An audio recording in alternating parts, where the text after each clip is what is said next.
Welcome back to the City of Caldwell podcast. We have Counselor Chris Allgood with us today, and State Representative too, I believe, Yes, right? yes. Former police chief. Police Police chief, yes. chief, and so long, great resume. But Chris, thanks so much for hanging out with us today. Absolutely. Glad to be here. So Chris, can you start off by telling us a little bit about yourself, maybe your history, what got you to, where you were, how you got to here, I guess, at this point? Well, yeah, and I'm as shocked as anybody to be where I'm at. I grew up here. I grew up in a very poor family, and we lived out at that time. We lived out in Canyon County when I was a teenager, and I went to Gem State Academy my early years, and I grew up in agriculture. That's what I saw myself doing. That was what I thought I would be doing most of my life. And I had my best friend got hired at the Caldwell Police Department and began being a cop, and he talked me into applying. And I tested. I didn't feel like I did very well. I didn't hear anything for months, and then they called me and said, "Hey, come in and finish your testing," and I got hired, which was like a total shock. And like I said, I grew up very poor, so my whole life I wanted to get rich. And so when I got hired at the police department, my intention was to work a couple years and start a business and get rich. That's what I wanted. That was my whole life. But when I got into police work, that was just my thing. And I didn't know it till I got there, but once I got there, I realized that was for me. And so I spent the next 30 years here with the Caldwell Police Department, and it had its ups and downs, but overall, it was absolutely just a life-changing, wonderful experience. I moved up through the ranks, did about everything you could do in police work, and ended my last 8 years of my career as a police chief here in Caldwell. And what an honor that was. That was wonderful. I lived here in Caldwell my whole career. My wife and I raised 2 kids here. They're grown and gone now, but we raised our 2 kids here in Caldwell. And so, me thinking I was going to grow up and be a farmer and do that kind of thing, the way things ended up is not. I never saw myself being anything in politics or anything like that. I guess I have this habit of seeing things that I want to work on and just getting involved. And so I worked for the Caldwell Police Department for 30 years, and I retired in 2015. But at that time, I knew I was so invested in Caldwell that I just didn't want to walk away, just turn it off. I wasn't ready for that. I knew I didn't want to run the police department anymore. I had reached my limit there, but I knew I wanted to stay involved, and it was how kind of things just happen. And so I'm thinking this, and I'm thinking about when I'm going to retire, and one of the council members came to me and said, "Hey, you want to go to lunch?" And I said, "Sure." And he said, "Well, hey, we go to lunch." He says, "Hey, I'm not running again. Would you be interested in running for my seat?" And it was just like this, there's the sign right there. There's the thing. And so I ran for seat 5 and was elected in 2015. I started my term in the council in 2016. And we have just gone ever since. It's just been a wonderful thing. Again, ups and downs. There's been good and bad, but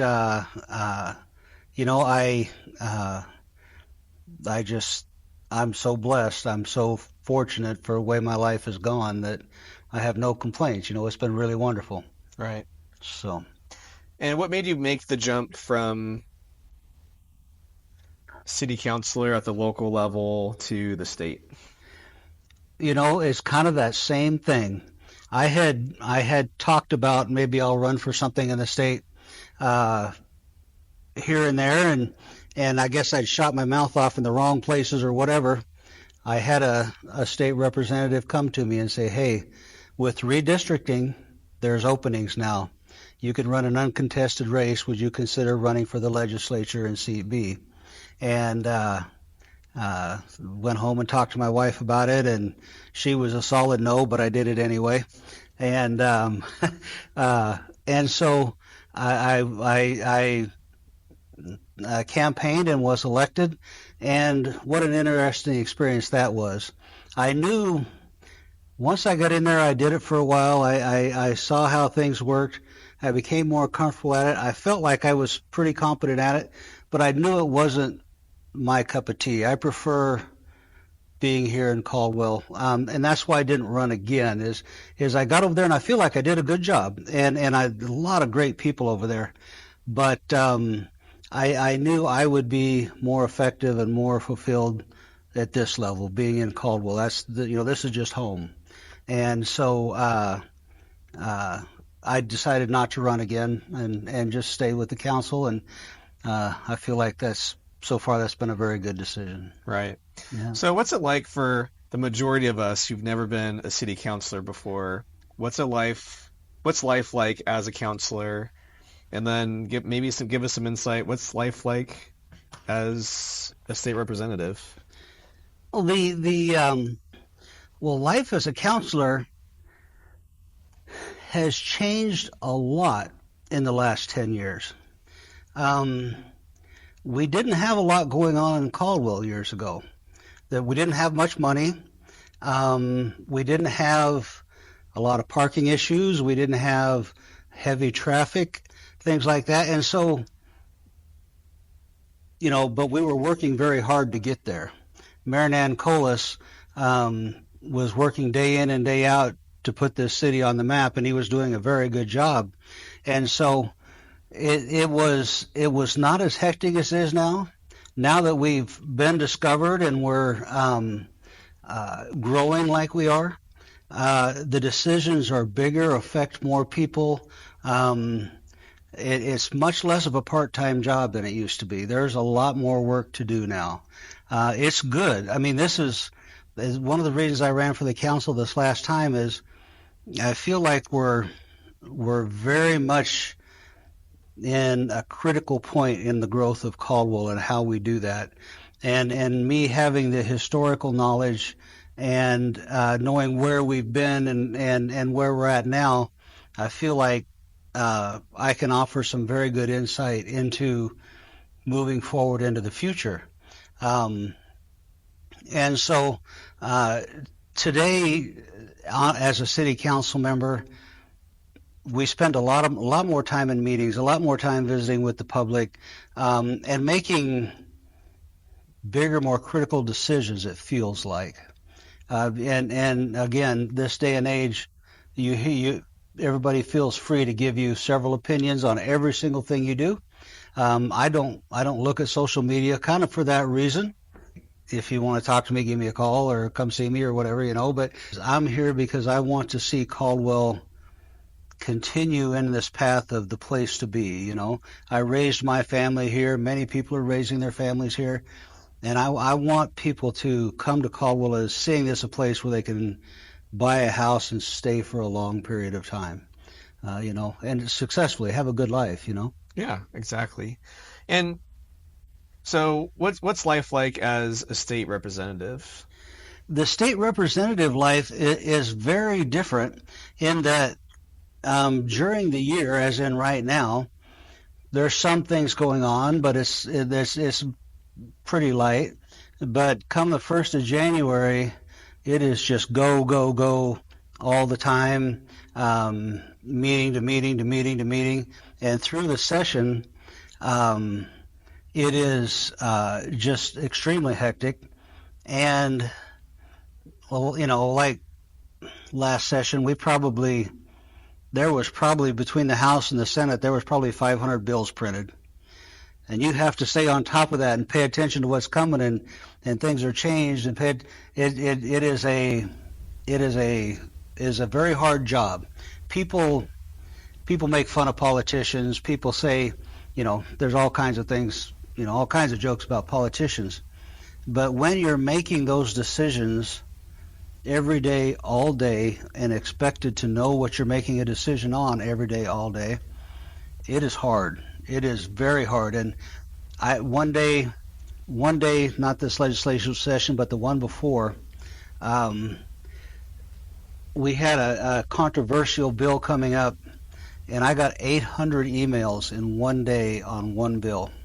It is a high pressure situation, and of course, the opinions are on both sides. So you're just trying to do your best to weigh those, weigh what people are saying against what you, from your personal experience and seeing Idaho, what you think is best for the state. But yeah, it's being a politician is cool. I like it, but at the same time, it is not the job. We're not walking around going to fancy dinners and tea and just goofing off. It's nothing like that at all. Right. And if you don't mind us going back a little bit, yeah. What's it like to run a police station? Well, that out of everything, being the police chief was absolutely my favorite thing. Like I said, I started just 22 years old, not a clue, just learning.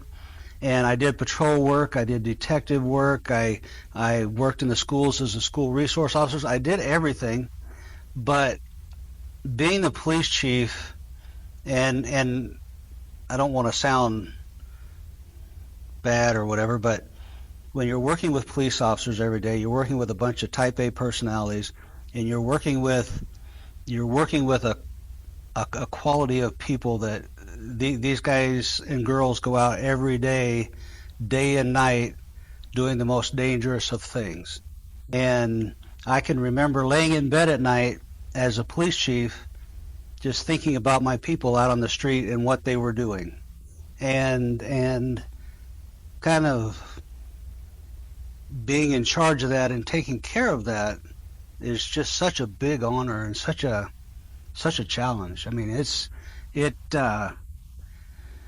to be there and to be supported by those people, those high quality people, and to be part of that group was just life fulfilling. It really was. Yeah. It's a lot of pressure, I bet, being... Oh, it is. It is. I mean, I can't tell you how many times my phone went off with one crisis or another. We got this going on, and you're up and gone. That was common. And still today, if my phone goes off in the middle of the night, maybe 2 rings at most, and I have it. It's just, I did that for so many years. But, but those are the things, after I retired and slowed down, and those are the things you kind of miss, because that got you up, that got your adrenaline going, that got your brain fired up, and you kind of miss that now that I lead a quieter life, Yeah. But it was to see the police department evolve over all these years. I mean, when I started, boy, I'm going to sound terribly old here. So when I started, we were typing our police reports on typewriters, and now our computers are in our cars, and we just park somewhere and type the report while we're sitting at an intersection, park somewhere. And when I was going through the field training program, and for many years, many officers, we would drive around, and you were required to know what intersection was, what every intersection was, and what the 100 block of the houses were. You had to be able to get there, because again, there was no computers in the car to tell you where to go or anything. So when you got a hot call, you couldn't wander around looking for it. You had to know where you were going.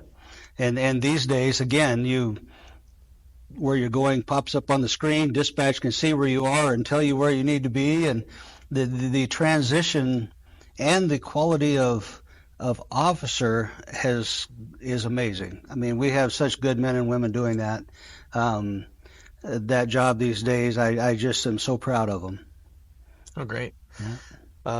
Yeah, I could imagine it going a long way. Yeah. I remember, this is a side tangent, I guess, but one of my favorite shows growing up was Chips. Oh yeah. And you see all the, it's fun watching them interact and the chases and all that. But you're right. I saw them typing stuff Yeah, out, yeah. doing reports, but going from that to, okay, let me just do it really quickly in my car and just done. Right. And that's the there's you you spend so much time because in police work you have to document everything. Everything's documented. But on the other side, you get car chases and bar fights, and you just live for that stuff. I mean, that's just the. I remember one time down at 10th and the freeway, I found a stolen car, and it had four little juveniles in it, and I got behind them and lit them up, and they jumped on the freeway, and we went to Boise at well over 100 miles an hour, and every city we went through, more police cars piled on. And by the time we got to Boise, they went off the overland exit and crashed, and we got them. But it was like shoulder to shoulder. There were so many cops there from every agency that had, because everybody wanted to get involved in the chase, But that's kind of that's the fun side of doing police work. At least for me, it was. Right. But that's. Then I had to go back and write lots of police reports, but those kind of things are what make it interesting, and Let me ask you this, as best as you can answer it, what would you want Caldwell to look like 5 years from now, 10 years from now? What is that? What's an ideal Caldwell look like? I think the ideal Caldwell is we get there's a lot of discussion about property taxes. And there's this balance between property taxes and quality of life. And I place I don't want to pay more property tax than anybody else, but I place a high value on quality of life in Caldwell.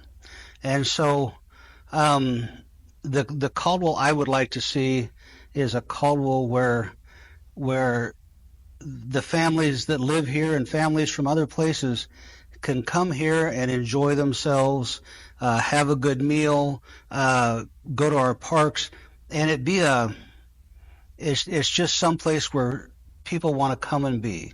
It's safe, it's not expensive. It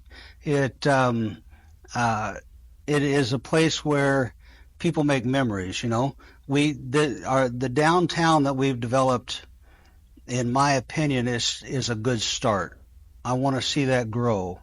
I want to see more offerings down here, more people come, more events, so that I don't know, as my kids grow up, they talk about things they did here, not in Boise or Meridian, or they do things here, and that's really where I want to be.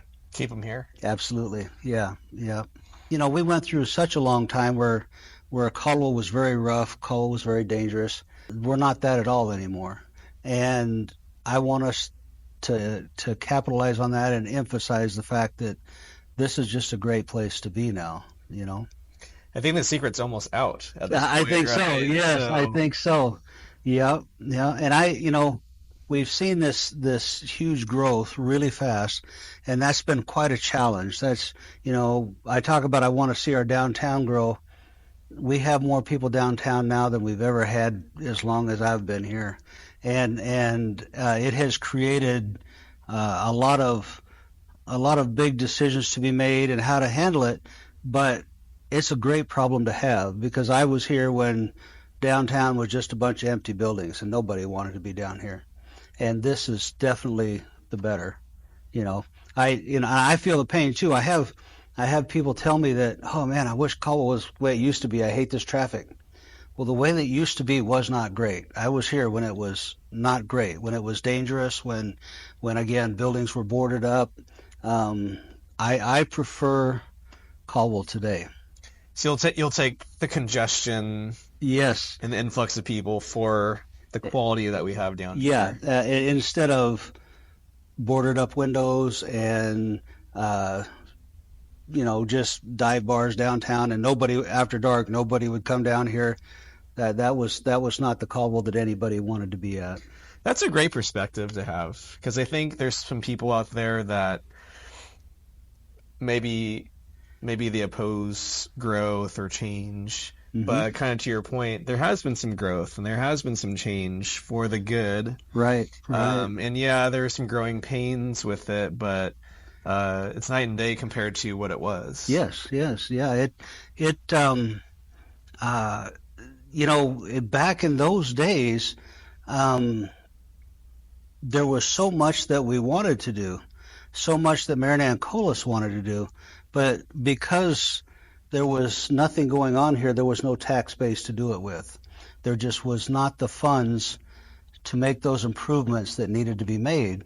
And it wasn't until we started getting some investment in Caldwell that we were able to start making those positive changes, and it was a snowball effect. And today we have something that you wouldn't have recognized 15 years ago. Right. And congratulations to you. I mean, going back to your early career, going from a new recruit to the chief, Yeah, yeah, that's pretty significant. So, I mean, if no one has yeah. told you this or haven't told you this in a while, I mean, congrats on Well, yeah. such a feat, Well, on thank you, that. thank you. So, Like I said, it's I've been very blessed. I don't have any reason to complain about anything. And the thing that is important that people understand is the blessings in my life and the hard work and everything have all been here. I didn't come from somewhere else to here. Everything that's happened has been here, and so I have a huge love and investment here. And that's probably another reason why I didn't stay at the state is this is home and this is where I want to be. this is your roots, Yes. right? Hmm. Tell me, what are some challenges that you see the city facing moving forward? What are the opportunities? What are the challenges that you see? Yeah, the challenge and again, there's a lot of opinions on how it should be done, and I don't know that I have any better answer than anybody else. But the challenge is the speed of the growth. It so growth pays for growth.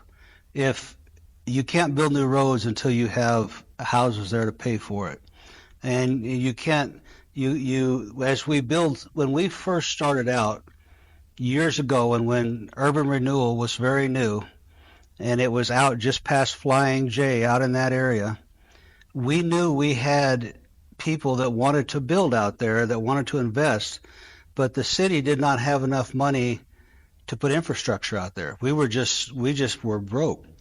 And so as urban renewal went along, and as the city started to grow and we were able to start moving infrastructure out into these other areas, it was a real catalyst for more and more.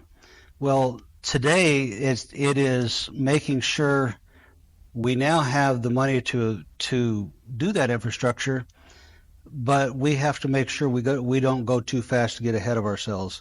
We can't go too fast where we overwhelm our utilities and our roads. Some of our roads are already extremely congested, and so now that we're moving, we have to try to create a pace where we can keep up without overwhelming any of these things. Police and fire, we've got subdivisions the other side of Highway 55, out Highway 2026, and those didn't exist, and we have to make sure that those services are available as this growth comes. And that's a pretty tough balancing act, because again, the growth is the dollars that pay for the firefighters and the police officers, and so you got to have the growth to pay for them. It's a very difficult balancing act. I've heard somebody wise once say their attitude towards growth is kind of like a stream. Mm-hmm. You don't want it to be a trickle, because then Right. the Yes. land is dry, right? And you don't want it to be a flood, You just want it to be a nice stream where it's kind of nice. Like there, it's there, it's giving you water, but it's at a good, like, suitable Right, pace. right, yes. And it's kind of along those lines. That's very accurate. Along those lines, you know, you couldn't pay investors to come here at one point. Now we have many investors very interested in coming and investing in this area, but you would love to have it at a steady pace, not all at once, but keeping investors interested, but not all at once so that everything grows uniformly is very difficult to do. Everybody, we need housing. We have more people moving here than we have houses. And we have lots of developers that are building fantastic stuff.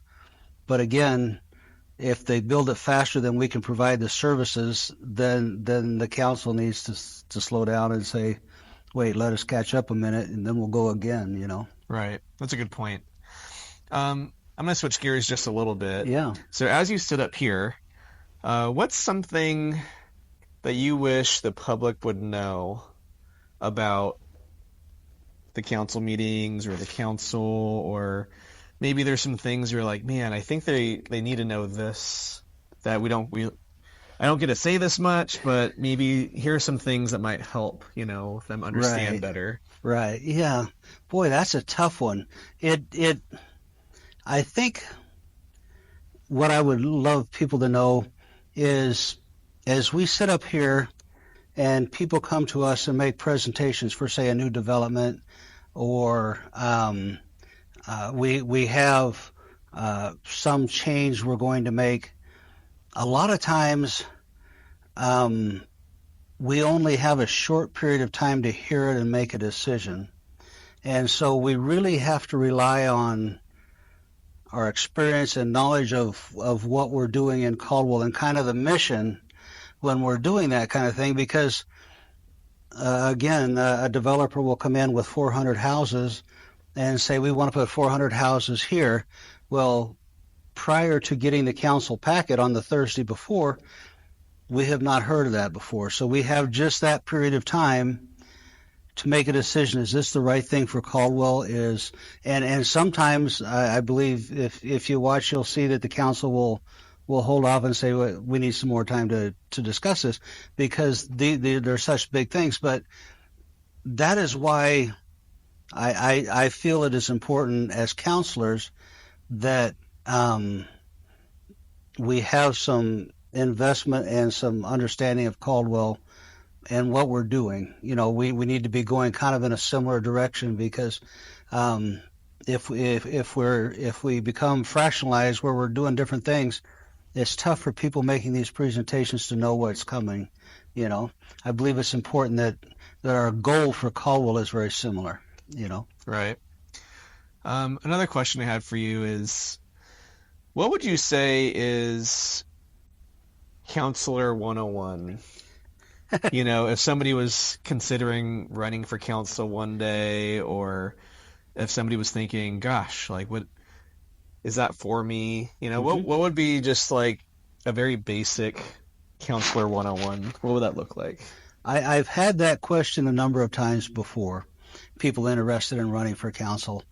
And what I tell people is, you need to know what you stand for. What is your purpose for being on the council? Because you will be inundated, as we all are, with people with different opinions on what the city should be doing. And those people will come from all over with wide variety of opinions. And if you're going to be a council member, you kind of got to know what your priorities, what your focus is, and where you believe Caldwell should be. Because if you just change with every person that gives you an opinion, you'll be a mess. You really kind of have to have some insight into the Caldwell that you are working for. And so if the voters put you in, they need to know what they're putting in. This is where we're going if you put me in here. is this is the vision I see that I would be working for in Caldwell. If the voters believe you're going to just come in and do whatever the latest opinion is, you'll have a hard time getting elected. Yeah. Is that the same thing with the state as well? It very much is. Yes. Yes. It very much is. When the public elects you to office, they want to know what you stand for.